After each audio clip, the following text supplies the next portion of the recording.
পশ্চিমবঙ্গে ভোটার তালিকা সংশোধনে নতুন নিয়ম, কার নাম বাদ যাবে, কাদের দিতে হবে নথি, সরাসরি নাগরিকত্বের খেলায় কি তবে নতুন ধাপ শুরু? কমিশনের কড়া নির্দেশ, শুধু ভোটার কার্ড নয়, আসল প্রমাণ লাগবে। হাজারো মানুষের মনে ভয়, আমি কি সত্যিই ভারতীয় নাগরিক? তারই মধ্যে শুভেন্দুর বিস্ফোরক দাবি, বাংলায় 1,25,00,000 রোহিঙ্গা বাংলাদেশি মুসলিম। এসআইআর এলে সব সত্যি মিথ্যা বেরিয়ে আসবে বলে হুঁশিয়ারি। এদিকে রাজনৈতিক অন্তর্মহলে উত্তেজনা চরমে। ভাইরাল ভিডিওর পর অমিত শাহকে সরাসরি ফোন দিলীপ ঘোষের, এটা ফরেন্সিকে পাঠাও। বিজেপির ভিতরে কি আরো বড় চক্রান্ত? এদিকে শহর জুড়ে শুরু হয়েছে আমাদের পাড়া আমাদের সমাধান শিবির। কোন কোন পরিষেবা পাবেন আপনি? নবান্নের শিবিরে কি সত্যিই মিলবে সমাধান? তারই মাঝে সোমবার থেকে একাধিক জেলায় ভারী বৃষ্টির রেড অ্যালার্ট। নিম্নচাপের গতি বাড়ছে, বন্যা দুর্যোগের আশঙ্কা তীব্র। এতগুলো বিস্ফোরক খবর একসাথে, আজকের ভিডিও না দেখলে নাগরিকত্ব ভোটার তালিকার আসল সত্য মিস করবেন।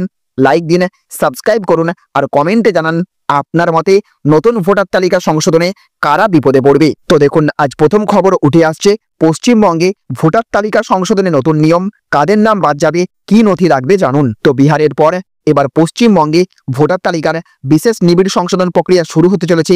আগামী মাসেই জাতীয় নির্বাচন কমিশনের ইঙ্গিত অনুযায়ী 15 আগস্টের মধ্যে এই প্রক্রিয়া চালু হতে পারে, যার লক্ষ্য একটি স্বচ্ছ এবং ত্রুটিমুক্ত ভোটার তালিকা তৈরি করা। এই প্রক্রিয়ায় মৃত, স্থানান্তরিত, নকল এবং ভুয়ো ভোটারদের নাম তালিকা থেকে বাদ দেওয়া হবে। রাজ্য নির্বাচন কমিশনের আধিকারিকদের মতে এই পদক্ষেপ 2026 সালের বিধানসভা নির্বাচনের আগে ভোটার তালিকা পরিমার্জনে সহায়ক হবে। এসআইআর প্রক্রিয়ার জন্য অফলাইন বা অনলাইন উভয় মাধ্যমেই ফর্ম পূরণ করে প্রয়োজনীয় নথি জমা দেওয়া যাবে। বিহারের মতোই পশ্চিমবঙ্গেও 11টি নথি প্রয়োজন হতে পারে, যার মধ্যে পরিচয়পত্র, জন্ম শংসাপত্র, পাসপোর্ট, স্থায়ী বাসস্থানের শংসাপত্র এবং জমি বা বাড়ির দলিল অন্তর্ভুক্ত। রাজ্যের শাসক দল তৃণমূল কংগ্রেস এবং অন্যান্য বিরোধী দলগুলি এই প্রক্রিয়ার বিরোধিতা করলেও কমিশন সুষ্ঠুভাবে কাজ এগিয়ে নিয়ে যাওয়ার প্রস্তুতি নিচ্ছে। কমিশন জানিয়েছে, কোনো বুথ লেভেল অফিসার আক্রান্ত হলে সরাসরি এফআইআর দায়ের করা হবে। এছাড়া দেখুন, আজ আরও একটি বড় খবর উঠে আসছে, আমাদের পাড়া আমাদের সমাধান শিবিরে মিলবে কোন কোন পরিষেবা, জানালো নবান্ন। তো মুখ্যমন্ত্রীর ঘোষণা মতো 2 আগস্ট থেকে শুরু হচ্ছে আমাদের পাড়া আমাদের সমাধান কর্মসূচি। রাজ্য জুড়ে তার প্রস্তুতি শুরু হয়েছে জোর কদমে। নবান্নের তরফে গোটা কর্মসূচির স্ট্যান্ডার্ড অপারেটিং প্রসিডিওর প্রকাশ করা হয়েছে। জানানো হয়েছে 2 আগস্ট থেকে 3 নভেম্বর পর্যন্ত এই কর্মসূচি চলবে। পুজোর দিন এবং সরকারি ছুটির দিনগুলো বাদ দিয়ে জেলার প্রতিটি ব্লকে, গ্রামে বা শহর অঞ্চলে শিবির করে স্থানীয় সমস্যার খতিয়ান তুলে আনার নির্দেশ দেওয়া হয়েছে। কিন্তু একই সঙ্গে জানানো হয়েছে ঠিক কি করা যাবে আর কি করা যাবে না। প্রশাসনের ব্যাখ্যা, কর্মসূচির মূল উদ্দেশ্য কম খরচে দ্রুত ফলদায়ক কাজ করা, যাতে সাধারণ মানুষ সরাসরি উপকৃত হন। গোটা কর্মসূচি সুষ্ঠুভাবে পরিচালনা করার জন্য রাজ্য থেকে ব্লক স্তর পর্যন্ত বিভিন্ন কমিটি এবং টাস্ক ফোর্স গঠন করে দেওয়া হয়েছে। মুখ্য সচিব মনোজ পন্থের নেতৃত্বে সব দপ্তরের সচিব, কলকাতা পুরসভার কমিশনারকে নিয়ে তৈরি করা হয়েছে স্টেট লেভেল অ্যাপেক্স কমিটি। 13 জন আইএএস এবং বিসিএস আধিকারিক নিয়ে গঠিত হয়েছে রাজ্য স্তরের টাস্ক ফোর্স এবং জেলার জন্য জেলা শাসকের নেতৃত্বে জেলা স্তরের টাস্ক ফোর্সও তৈরি করে দেওয়া হয়েছে। নবান্ন সূত্রের খবর, 3টে করে বুথ নিয়ে একটা সেন্টার তৈরি হবে। সমস্যা শোনার পর কাজ করা হবে। সব কাজ হবে অনলাইনের মাধ্যমে, স্বচ্ছতা মেনে। মানুষ নিজের সমস্যা নিজে জানতে পারবেন।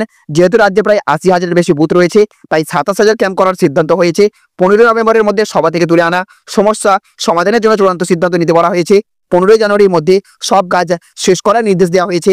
এসবই অনুযায়ী মূলত 15 ধরনের কাজ করা যাবে এই প্রকল্পের আওতায়। তার মধ্যে রয়েছে নিকাশি নালা নির্মাণ বা সংস্কার, পানীয় জলের জন্য টিউবওয়েল বসানো, পাইপলাইনের মাধ্যমে জল সরবরাহ, জলের ট্যাঙ্ক বসানো, রাস্তায় আলো বসানো, কমিউনিটি টয়লেট তৈরি, অঙ্গনওয়াড়ি কেন্দ্রের ছাদ মেরামত, খেলার মাঠ নির্মাণ, বাউন্ডারি ওয়াল তৈরি, প্রাথমিক বিদ্যালয়ের ভবন রং করা, শৌচাগার মেরামত, পুকুর সংস্কার, বর্জ্য ব্যবস্থাপনার ব্যবস্থা, কমিউনিটি সেট তৈরি করা, বাজার বা বাস স্টপে আলো বা ছাউনি বসানো।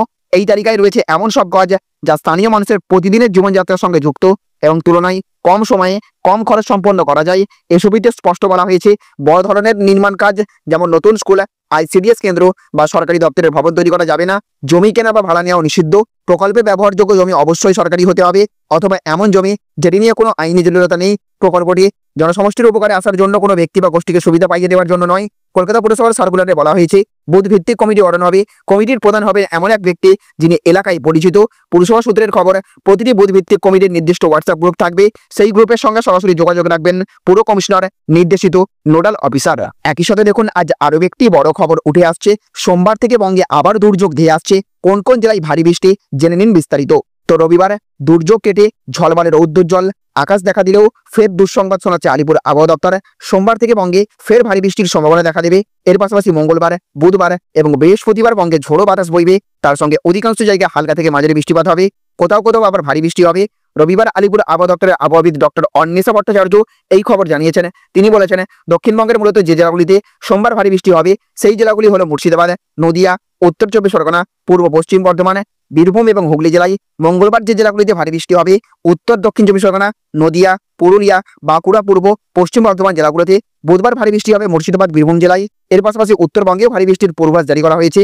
রবিবার অতি ভারী বৃষ্টির সম্ভাবনা রয়েছিল জলপাইগুড়ি, আলিপুরদুয়ার জেলায়।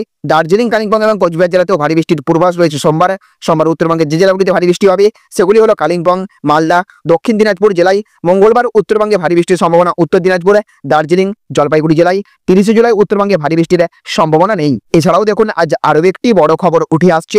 আমার ভিডিও নয়, এটা ফরেন্সিকে পাঠান শাহকে ফোন দিলীপ ঘোষের। তো ভাইরাল হওয়া ভিডিও ভুয়ো, তার নয়, পরিষ্কার জানিয়ে পুলিশের দ্বারস্থ বিজেপির প্রাক্তন রাজ্য সভাপতি দিলীপ ঘোষ। পুরো ঘটনার তদন্ত চেয়ে লালবাজার সাইবার ক্রাইমে অভিযোগ জানিয়েছেন তিনি। তার বিরুদ্ধে ব্যাপক চক্রান্ত দেখছেন প্রাক্তন সাংসদ। বিতর্কিত ভিডিও কাণ্ডে শুধু পুলিশ অভিযোগই নয়, কেন্দ্রীয় স্বরাষ্ট্রমন্ত্রী অমিত শাহকে ফোন করে দিলীপ বলেছেন, এটা আমার ভিডিও নয়, আমি বলছি এটা ফরেন্সিকে পাঠান। কারা নোংরামি করছে আমার সঙ্গে সেটা চিরতরে শেষ হওয়া দরকার, আমি শেষ দেখে ছাড়বো।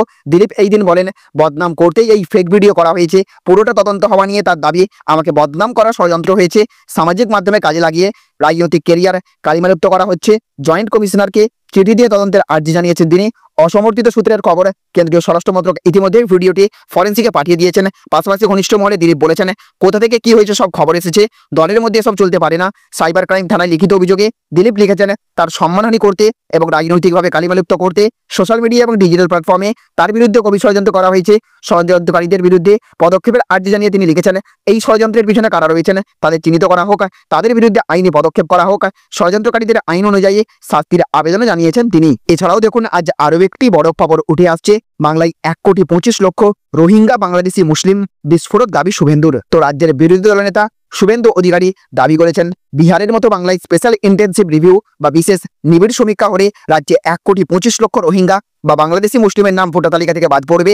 তমলুকে এক জনসভায় তিনি এই বিস্ফোরক মন্তব্য করেছেন। তার অভিযোগ, রাজ্যে রোহিঙ্গা এবং বাংলাদেশের মুসলিমদের ডোমিসাইল সার্টিফিকেট দেওয়া হচ্ছে, যা বন্ধ করার জন্য তিনি নির্বাচন কমিশনকে চিঠি লিখবেন।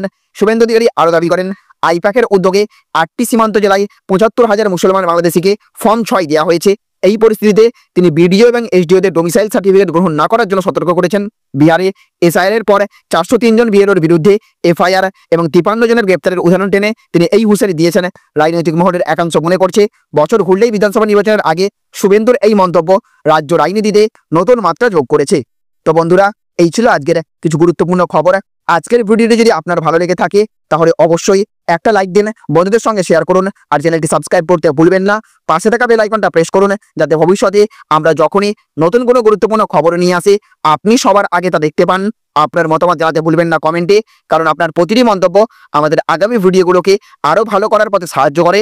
দেখা হবে খুব তাড়াতাড়ি নতুন এক ভিডিওতে, নতুন খবর আর নতুন বিশ্লেষণ নিয়ে। ততক্ষণ পর্যন্ত ভালো থাকুন, সাবধানে থাকুন এবং সত্যের পাশে থাকুন।